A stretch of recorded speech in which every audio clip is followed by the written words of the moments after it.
I feel I'm obligated to finally tell my story about fentanyl, how fentanyl affected my life, um, affected many loved ones of mine, but just most importantly, my journey with discovering fentanyl. Many of you know, and for those who don't know, I'm from the inner city, Flint, Michigan. So um, let's just say my history and roots run deep in the drug culture. So I couldn't form an actual nonprofit 501c3 without it being a part of my testimony. More importantly, being a part of the culture I come from. Um, my father was in the streets. He was in the drug culture and unfortunately passed away due to the drug culture. One of the individuals tonight I'm going to talk about concerning fentanyl definitely came up in the drug culture, and this person is, he's like a brother of mine. You know what I'm saying? This individual, I love and respect this individual. I dedicate this video to. I dedicate the ministry, what I feel of what I do, just my whole strive as a man, as a black man from the inner city. I dedicate a lot to the people I'm going to talk about in this video. From my father to the person Donnie Dover, that's like a brother of mine, and then even Quack, dude from Flint. If you know him from the west side, you know, off Clio Road, he was definitely an influential person to me. But I know he also died. Now that I remember them telling me from speedballing, which more than likely wasn't just heroin, it was more than likely fentanyl laced. Um, yeah, fentanyl. It really, I know it to be now a ghost drug, but it was definitely a ghost that crept up on me. Um, Weird. Now that I think about it, over the years, when before fentanyl death spiked, you started. It was like a sprinkle, like a drip. You know what I'm saying? You started hearing about certain people just dying from drugs, and you didn't really know why or what, because some people could, of course, OD from, let's say, heroin. Very few people OD from crack, if ever, or even cocaine. I mean, in its purity. Um, Anything can be abused to where you can harm you, or you can do things long enough to where it could affect your body. But that's not, I mean, like when people just OD from it. Um, I remember, in particular, one of the first deaths was Quack's. This individual, we just heard he had a heart attack or something. You know what I'm saying? But now that I think about it, it wasn't just a heart attack, unless I've never seen his actual paperwork. But I think it was more because of what I knew about the intimacies of what he was using. They told me speedballing, which you don't have a heart attack from speedballing. You know what I'm saying? And part of the speedballing is the whatever downer you're on, uh, whatever opiate, heroin, fentanyl, it's gonna pull you down, not keep you up. The only way you're gonna have a heart attack is unless you up. You know what I mean? So that wasn't the case. So that was one of the first things that struck me, just growing up, and I heard just different things about different people, and of course, people who OD. A lot of times you don't get the full story from the family. It's kind of taboo in the black community. People don't really want to talk about how they people really died, what they were using, how they were using it, etc. But this was my inner circle, so I got more intimate conversations from these people and from the circumstances. But going back to 2014, I talk often about BMF. And again, I'm from the drug culture. I come from it, but I'm gonna do an in-depth video separate about my life with drugs in general, like how I came up 20 years ago. But more importantly, I want to put this in, even though it's going to be a separate video. Before BMF, Black Mafia Family from Detroit, Big Meech, Southwest T, but I can only speak really on Meech, and it could have been Southwest T, who back in the day, my people was affiliated with, for sure, BMF, though, in Meech crew, for sure. Um, Going all the way back to MC Breed, because I'm from Flint. And I ended up getting tied into with Breed or my people early on, and then down the road there was some people that my father through them, we all connected with Meech directly, like from the BMF source early on, like, but it was like a second stage in my life where I made these type of connections, you know what I'm saying? And it was indirectly, but it was verified the source, you know what I'm saying, for me, but directly from my people, you know what I'm saying? I was very leery who I dealt with in the streets, still leery. I don't deal with anybody, everybody. Um, could have got swept up in the BMF sweeps when they were going around. Some of my people did get locked up behind that. But again, that'd be a separate story. But I feel the need to say that BMF, there was no fentanyl deaths back then. There was like no spike in it.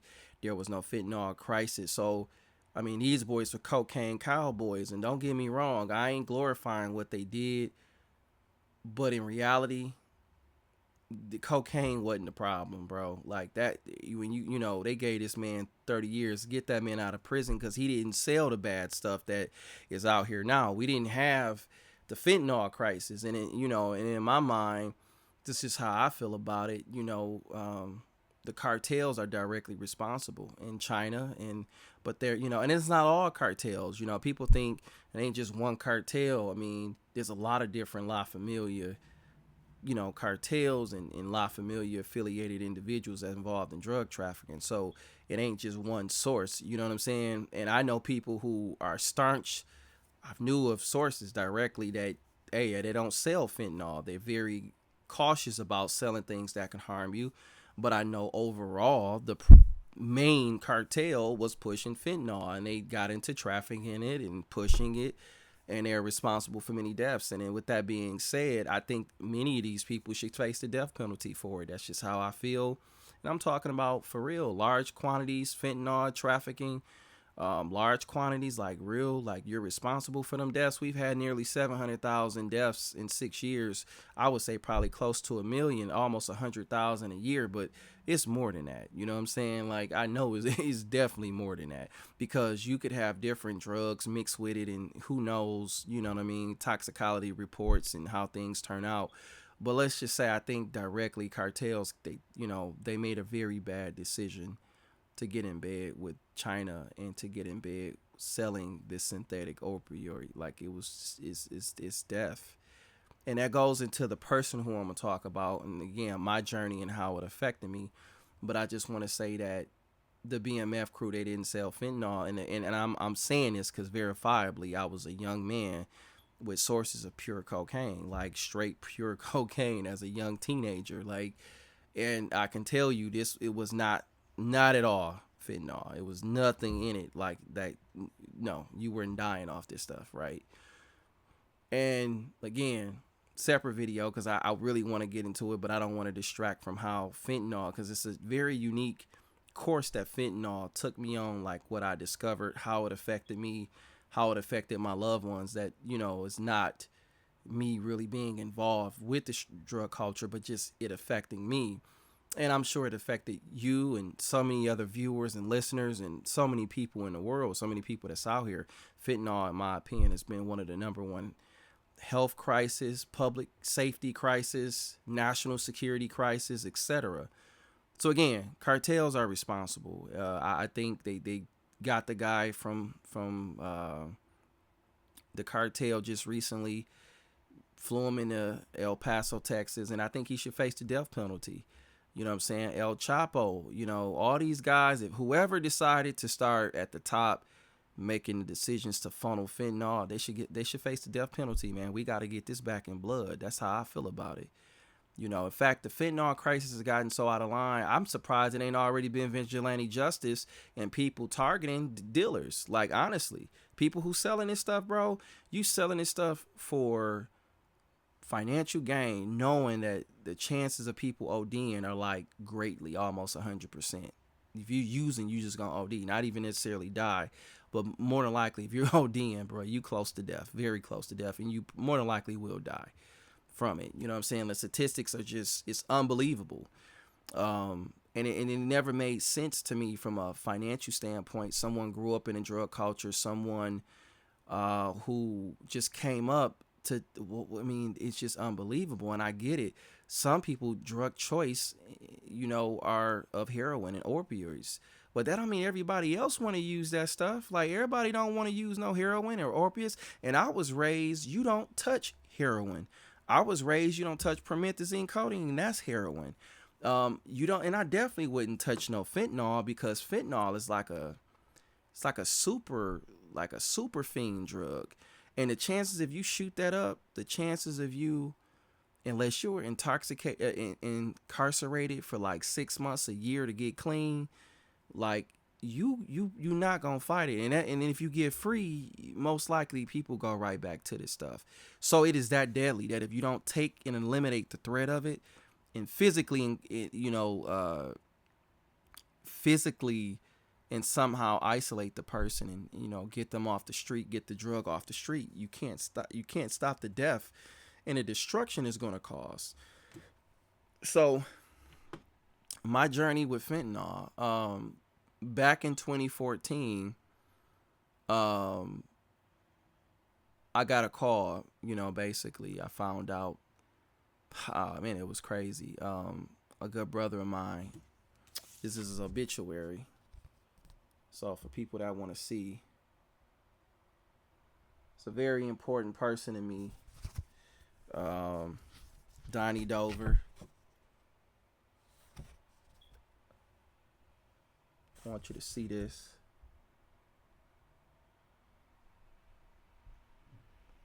Where Leon at? I'm gonna get Leon a picture up in here too. Is it on here? No, it's on the other side. This was my brother right here, man. This is, it's really my older cousin, like best friend, but they, believe it or not, we ended up getting more closer. Like I said, Leon, boy. We ended up getting closer.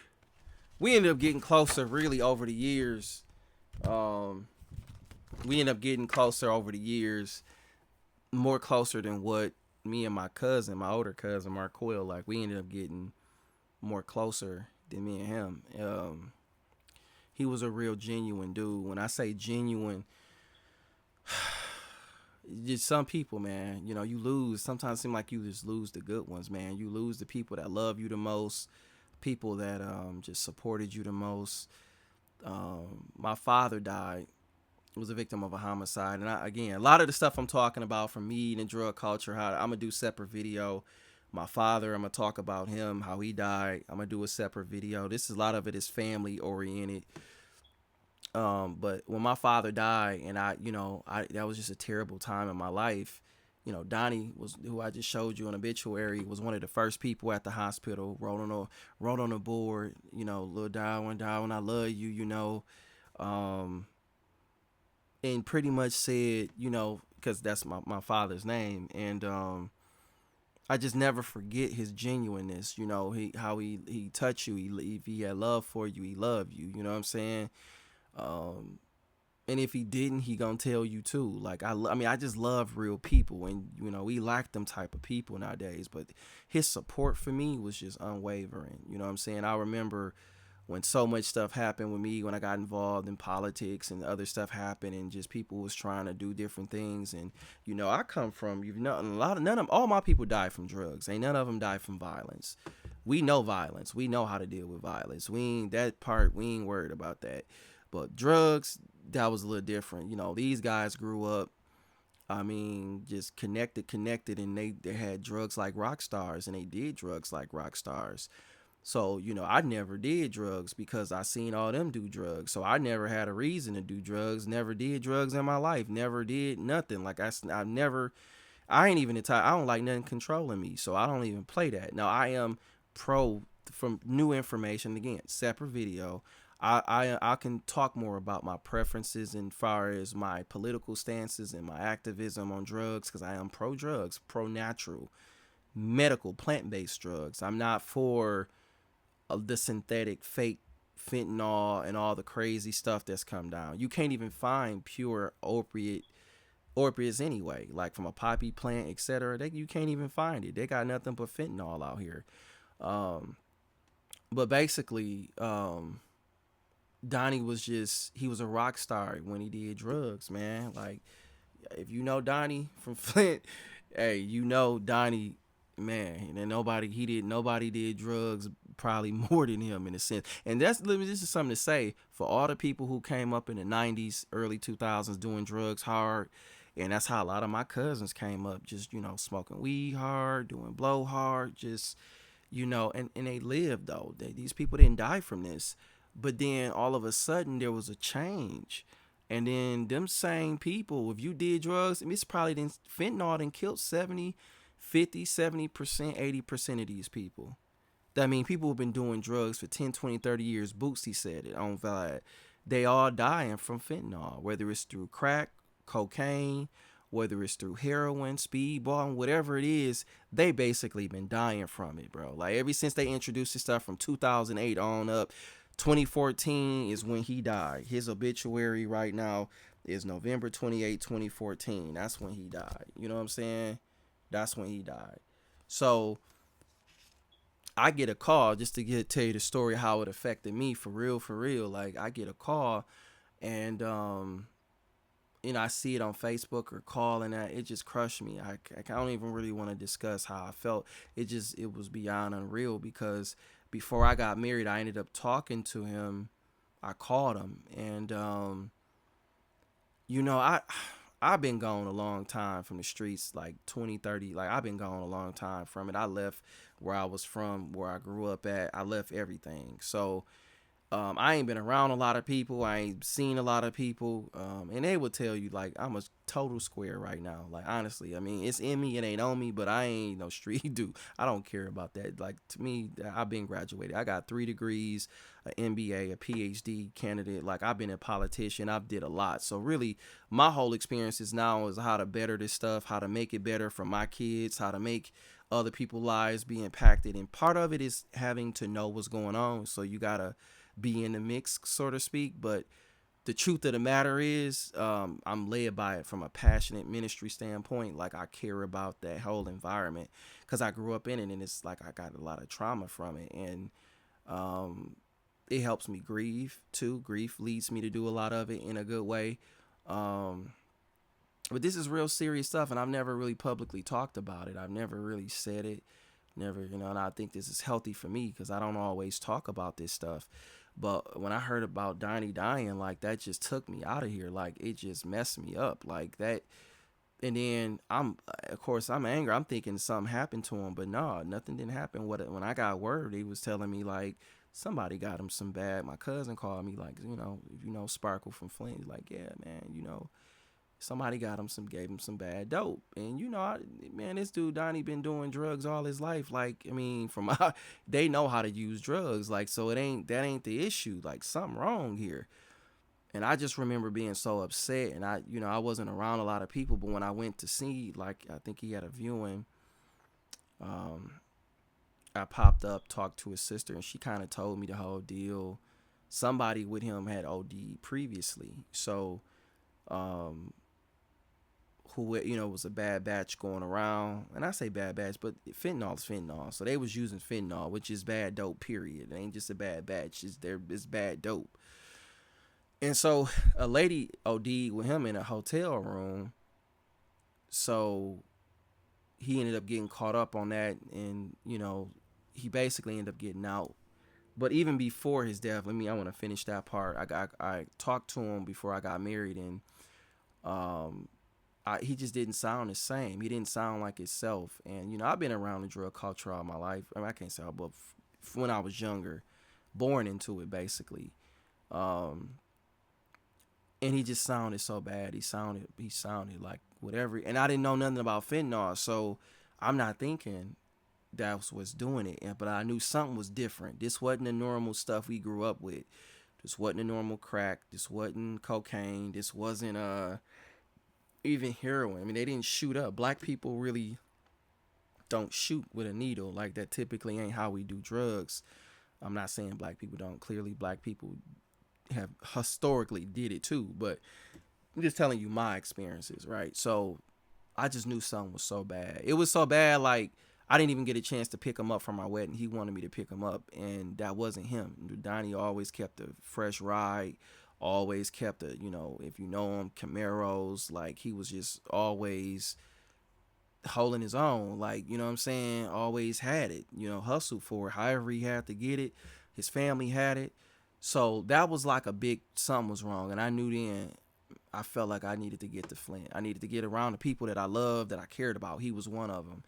And I felt like I was out of the way. I was too far gone out of the picture to help them, to impact them, to kind of see what's really going on. And then when you're dealing with that fentanyl, them ain't traditional sources. So like the people we came up with, sell coke, crack, they ain't gonna have no fentanyl. But so now you got to deal with people you don't really know. My family dealing with people that I don't really know. And just long story short, that ain't good because they could put something in it. They not gonna care about who they give. They dealing with him maybe like he a fiend. And this is my brother. This is somebody I love. Somebody I care about. You feel what I'm saying? Like for real. Like somebody that'll put in work for me and I'll do the same for him. Like that's my baby. Like you just, so that when I got that call before my wedding, I couldn't link with him. That hurt me because I knew it was I knew he was messed up then, and it was like I needed to visit him. But he wasn't just messed up. My older cousin he came up with was messed up. His older homeboy Quack died. Later, K Dash died, who was again. All of these are fentanyl deaths, and it's a lot of other people names that I can't name because they're not in my circle, but I know them, and for their family, I wouldn't do that. But my people, I'm gonna speak on. You know what I'm saying? But it just hurt me because I knew something was wrong then, and then probably let me see. That was what 2014. I got married in 2014, so that was November. I would say September. Early, I got married early in the year. A couple months later, in November, I got the call he was dead, and that somebody basically gave him some bad dope. I seen it online, got the call, people, and I'm just pissed because now I'm thinking, was it intentional? Did somebody do it? And I think somebody did intentionally do it. I don't know if they ever found a person who did it. I really couldn't. And it was best I don't even get into it. But I think I know who had something to do with it. I think I know who was involved in it. I think yeah, yeah. You know what I'm saying? It was bad too. And I think they was at his funeral too. That's what even makes it worse. So it's just a lot of bad stuff, bad memories from where I come from that I don't even go around. It's too painful for me. It's tough. You have to deal with so much of the trauma and things I went through that I don't even deal with it. But long story short, and I'm gonna do more videos on this, but this is like my first one. I got a call, so I still want to know what happened to Donnie. So I get to his viewing because eventually, they had a viewing for him. And I went to my people, and I know somebody that was with him used to call him. I think Lil Dog is what they used to call him. You know what I'm saying? Lil Dog. He used to call him. He used to mess with him. You know who he is. He stayed with him. And this was my homeboy too. We came up, and we all was cool. You know what I'm saying? And I'm like, bro, what happened to Donnie? I need to know. Making sure I knew it ain't violence. We know that. So he telling me, man, it's that stuff going around. You know what I'm saying? I'm trying not to cuss, but it's that going around or whatever. And I'm like, what? What are you talking about? You know what I'm saying? I only know the traditional drugs, but little do I know that stuff is like antique. It's dinosaurs out here. Like that ain't what they own. So he called somebody at that point because I'm pressing him like, bro, you need to find out what happened to him. Like what's going on? Like I need some answers, bro, because I don't live in my hometown. So when I go there, I don't have a lot of time. I gotta get straight to whatever I'm doing. And he make a phone call for me like, bro, what did you say that stuff was going on? That's going around, and I think he said it like fentanyl. And that was the first time I heard of it. And the first time I heard of it was at my bro. Like when I found out he died, that messed me up. And then to find out he was actually in jail. His sister told me they was in jail, but his mom ended up getting Manly to get him out. So he was in jail, and they got Manly to get him out. You know what I'm saying? And he could have lived if he would have stayed in jail. So I mean, maybe this is a note for somebody. If your people, drug addicts, keep them in jail. Don't let them get out. Detectives, narcotic squads, whoever listen to whatever I post on YouTube, my followers, whatever. Um, don't, especially the narcs, don't let these drug addicts that y'all using as informants get off, because they gonna die too.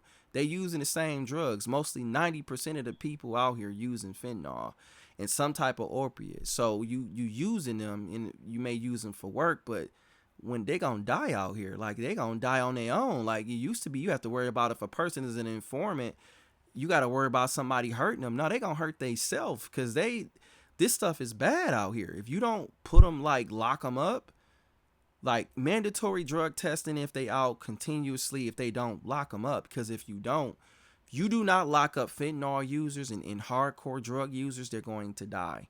That flat out, that's the season we on right now. I don't care if the government's using them. I don't care if the informants, the feds, the DEA using them. That's what's gonna happen to them. Okay. Um, in his case, he was locked up. I don't know if he, I don't know all the legalities around his situation. Like I said, somebody he was with previously OD'd at a hotel. It was a girl. She died. He got caught up for it, but he wasn't the source. So, I don't know what all happened with everything. At this point, he's a drug fiend, dope addict.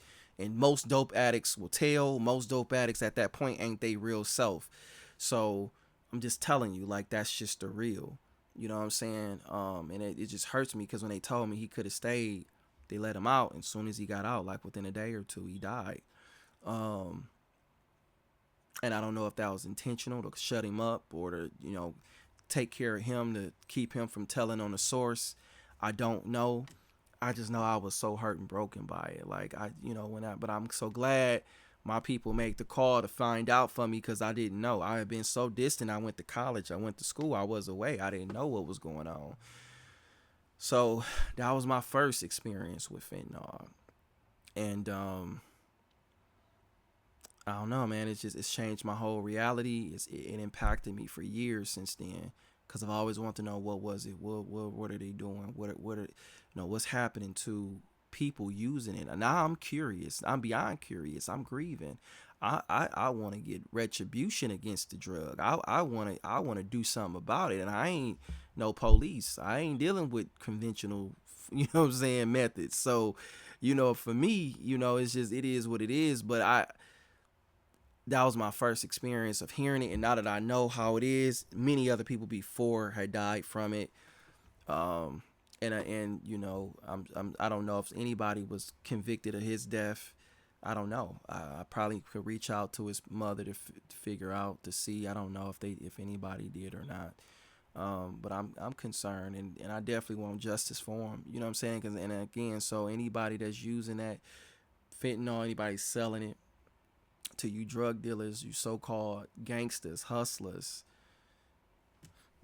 sometimes we've wondered in a crack era how to crack. We all know a lot had to do with the government, a lot had to do with the mob, a lot of people, systemic racism directly putting the drugs in our community. And many times we wondered, was a pushback against it. And many people wondered, well, how did they do it? Well, people chose to do it, back then. And it set up a greater problem, because we've opened up our communities to drugs at a massive scale. And I wonder why did that happen? We see here the horror stories of the crack era. And by the way, most people died from violence around the crack era, not necessarily the drug itself. But now you dying straight from the drug, So they grew up like my bro Donnie and Quack and Katie and a lot of other people I grew up with. Like, I got an obituary with like 6 to 8 different people, all from fentanyl on it, and that ain't even all of them. I just lost another close friend a couple weeks went to college with. His father was a very popular pastor, Jones, Kevin Lynn Jones. His brother, Pastor Harold Jones, is someone that I grew up in a church. You know what I'm saying? So, but basically, his Kevin Lynn's son, he has another son outside of his immediate family that died from it. Devlin Jones, I believe it was his last name, if I'm not certain. That was my brother, and I hear that was from fentanyl. And that was, I mean, that was, yeah, I won't say it's like the last straw. I've had a lot of last straws with this fentanyl stuff. But I'm like, man, people don't know. It's a ghost drug. It's a ghost drug. You can't detect it unless you got test strips, which my organization is going to help provide and really push that. And people ain't used to testing their drugs in the streets, so it's already not even a custom. People don't even, they're not even, they don't care about that part. And, they're not, and then it's a drug, it's so undetectable, you don't know how much you're using. You don't know how much you're using. You don't know what it's cut with. If it's in powder, if it's in a pill form, you definitely don't know. So it's just so many uncertainties with this stuff that it's just a danger. Like it's beyond a danger. I don't know how our U.S. government allowed these people to do this. I've lost really faith in my government because of it. Like that's, I'm being truthful. Like, don't talk to me about no other petty crime. Don't talk to me about no other crime when you letting people just murder people out here, because that's what they're doing. They're letting people murder people with this drug. Period. I have a former activist and colleague of mine from the Republican Party. Many of you know her. She's an abortion activist. She lost two sons from fentanyl. And the guy, from what I heard, I thought he was somewhere from Lake Orion, but he wasn't the source. He wasn't the source to that drug. It was a bigger person. I hope they got those people. You know what I'm saying? Because, they paraded the dealer, but these guys are just middle people and they're responsible too. But it's the big sources that really you got to shut down. The little people, man, they nickel and diamond, and that'll kill you too. So that's another thing. It ain't worth selling. Gangsters, hustlers, it ain't worth selling, because if you're going to catch a murder case from selling something, it ain't worth it. Like, how is that worth it? You know what I'm saying? It was a big fentanyl, the biggest fentanyl bust in Michigan, basically just happened. And separate video. I got a lot of content, y'all. But the truth of the matter is, man, that black dude he ain't the main source. He know a source, but it ain't him. Trust me. You know what I'm saying? They parading him around. Show me the DEA then caught the big fish. Cause they're around. You know what I'm saying? For real. So I already be knowing a lot of the news be capped. They're not showing us the real suppliers. Those people, I don't know if they just evaded. I don't know if they just real valuable assets that they don't put them out there. But we need to really start seeing the bigger fish getting caught and people being held accountable for it. And I think for fentanyl and large traffickers, death penalty for this. Period. Ain't even no question about it. You intentionally putting this poison in cocaine, heroin, marijuana, everything, ain't no justification for it. You know what I'm saying? So it's just, I feel like I needed to get this off my chest and discuss my experiences. Really, how I got accustomed to it was everything I discussed. And ever since, I got so much more to talk about, like my real update, my real education and research and real life street experiences from it through my organization, and me building it and figuring out how and what I'm going to deal with, how it affects people, how it affects their everyday life. But yeah, this stuff is terrible. It's death. It's undetectable. Again, I don't even understand how they let people get away with this, how they did it, but they did it successfully. They successfully was able to poison a dope pipeline with fentanyl. So that's just the intro. This is just the intro to what I got. So much more to continue from there, and just what I've done, how I'm gonna approach it, and what I'm gonna do to deal with it. Because we need more test strips. We need Narcan. We need a lot of Narcan. Most people, I mean, I ran into somebody that was like, no, I don't want no Narcan. What you like I don't deal with nobody. Well, you tripping. Like, if you knew, you probably have dealt with somebody that deal with that. And if you use certain drugs, you probably have did fentanyl. I was talking to someone that was, she was telling me about her experience with cocaine, and I'm like, yeah, if you didn't did cocaine within the last 8 years, guess what? You more than likely didn't did fentanyl, and you just didn't even know it. And I got some serious more stories about fentanyl that I'm gonna share with you. But this is my intro. This is how I got experience to it. Again, rest in peace, Donnie.